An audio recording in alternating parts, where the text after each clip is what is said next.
بسم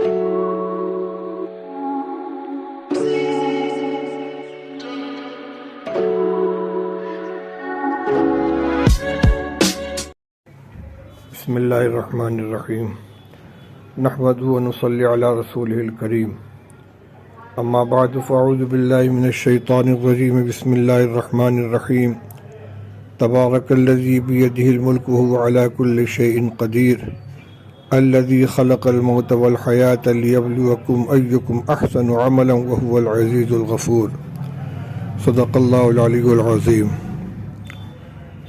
محترم بھائیوں، دوستوں، بزرگوں، اللہ تعالیٰ کے نزدیک کسی بھی عمل کے مقبول ہونے کے لیے اور شریعت کی نظر میں بھی درست ہونے کے لیے دو چیزوں کا ہونا ضروری ہے، اخلاص اور احسان۔ احسان کے معنی ہے کسی کام کو درست طریقے پر انجام دینا، یعنی فقہ کے قواعد کے روح سے تمام ارکان، تمام اعمال سنت کے مطابق ہوں، شریعت کے مطابق ہوں، یہ ہے عمل کی درستگی۔ ظاہری اعتبار سے کسی عمل کے عند الشرع معتبر ہونے کے لیے اتنا ضروری ہے کہ کسی فرض یا واجب کو نہ چھوڑا جائے، اور اس کے کامل ہونے کے لیے یہ بھی ضروری ہے کہ اس عمل کی جو سنت ہے اس کو بھی انجام دیا جائے، مستحبات کی بھی رعایت کی جائے۔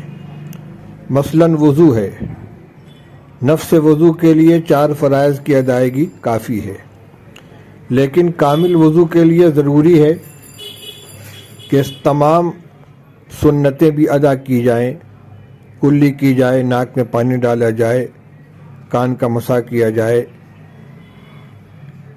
اسی طرح اس عمل کے یہ تو نماز کے لیے مفتاح بن گیا، وضو مشروع ادا ہو گیا، لیکن اس پر ثواب بھی مرتب ہو، اس کے لیے نیت کا ہونا بھی ضروری ہے۔ وضو سے گناہوں کا دھلنا اور آخرت میں اس وضو کا اعضاء کے چمکنے کا ذریعہ بننا، گناہوں سے پاکی کا ذریعہ بننا، یہ نیت کے اوپر موقوف ہے۔ اس کو تعبیر کرتے ہیں اخلاص سے، یعنی عمل کا اللہ کے لیے ہونا۔ تو آخرت کی قبولیت کا مدار 2 چیزوں پر ہوا، اخلاص اور احسان۔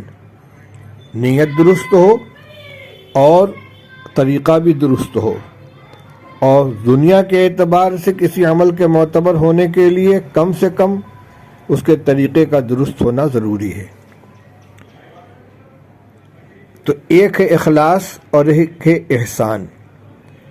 عبادات تمام کی تمام حسن نیت کے اوپر موقوف ہیں۔ ہو سکتا ہے کہ نیت اگر درست نہ ہو تو فقہا کے نزدیک عمل معتبر ہو جائے، لیکن اللہ تعالیٰ کے یہاں اس کی کوئی قدر و قیمت نہیں ہوگی۔ نماز ہے، حج ہے، صدقہ خیرات ہے، ان سب کی ایک ظاہری شکل ہے، اور ایک ان اعمال کے انجام دیتے وقت اللہ کی خوشنودی اور اس کی رضا کو پیش نظر رکھنا، جس کو اخلاص کہتے ہیں، یہ عمل کے لیے روح کی حیثیت رکھتی ہے۔ رسول اللہ صلی اللہ علیہ وسلم نے ارشاد فرمایا انما الاعمال بالنیات وانما لامرئ ما نویٰ، کہ تمام اعمال کا مدار نیتوں کے اوپر ہے، اور آدمی کو وہی ملے گا جس کی وہ نیت کرے گا۔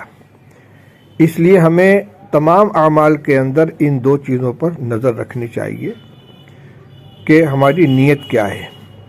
بہت سے وہ اعمال کے جو بظاہر خالص دنیاوی اعمال ہیں، لیکن اگر نیت درست ہو جائے تو ان کی حیثیت عبادت کی ہو جاتی ہے۔ کسب حلال، پیسہ کمانا، چاہے مزدوری کے ذریعے ہو، چاہے ملازمت کے ذریعے ہو، چاہے صنعت و حرفت کے ذریعے ہو، چاہے کھیتی باڑی کے ذریعے ہو۔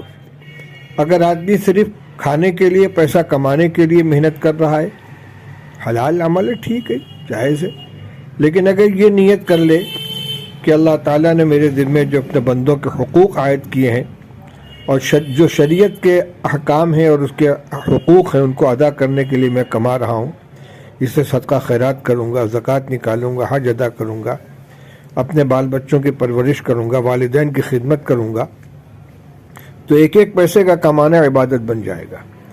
مگر یہ بھی شرط ہے کہ تجارت حلال ہو، مزدوری حلال ہو، ناجائز سے اس کو بچائے، حرام سے اس کو بچائے۔ تو پھر وہی بات لوٹ کر آ گئی کہ ایک ہے اخلاص اور ایک ہے احسان، کہ نیت درست ہو اور طریقہ درست ہو۔ جب دونوں چیزیں پائی جائیں گے تو انشاءاللہ عمل اللہ کے یہاں مقبول ہوگا۔ شیطان نیت پہ حملہ کرتا ہے، اس لیے کہ اگر نیت خراب ہو گئی تو ساری محنت بیکار ہو جاتی ہے۔ اور اخلاص اور نیت کا تعلق بندے سے اور اس کے اللہ سے ہے۔ کسی کو کسی کے نیت پر حملہ کرنے کا حق نہیں پہنچتا کہ کوئی دوسرے کو ریاکار قرار دے۔ اس لیے بھائی ہمیں ہمیشہ اپنی نیتوں کا محاسبہ کرتے رہنا چاہیے اور ہر عمل اللہ کی رضا و خوشنودی کے لیے کرنا چاہیے۔ اللہ تعالیٰ میں توفیق نصیب فرمائے۔